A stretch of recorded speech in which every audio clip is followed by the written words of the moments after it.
I'm on a quest to have the best vegan cordon bleu because I'm in France. I've had some amazing ones and I need to replicate it. I recipe tested 4 different ways to make a seitan cordon bleu to make the best version possible. Now, first I started by washing out the starch from the gluten, and then I seasoned that gluten with a homemade spice blend that tastes very similar to chicken. You could use a vegetarian chicken flavored bouillon to season it, which is very easy to find in the US, but it is not available in France.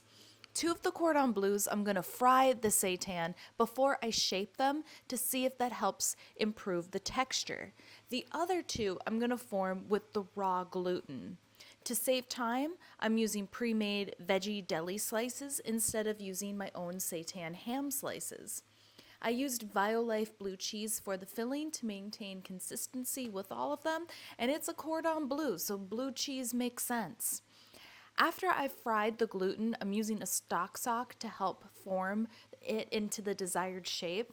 Frying the gluten doesn't fully cook it, so it cooks more in the next stage, and then it will keep its shape better. One of them's going to be simmered in the broth and the other one's going to be steamed, but both are going to cook for an hour. The one that simmered in the broth unfortunately had some of the broth seep into the center, causing it to lose its shape, so it kind of was a failure. But the other one that did steam maintained its shape beautifully, and it was able to be breaded, and then it's pan fried and then baked for extra crispiness.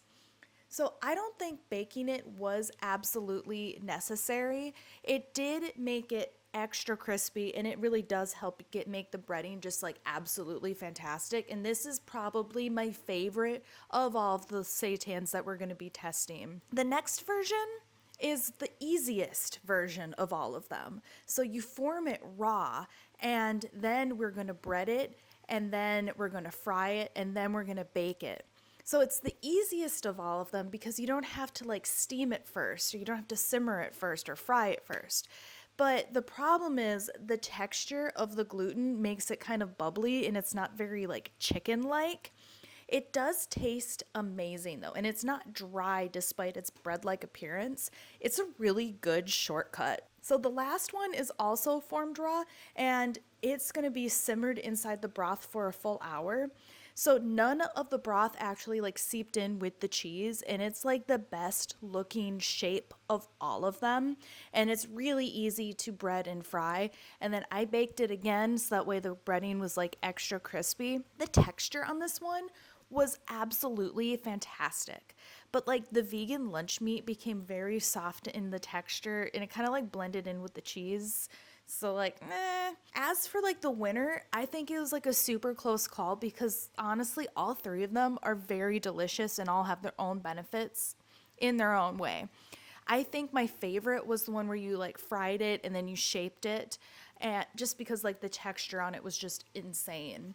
But in the end, any 3 of these would be really great cordon bleus.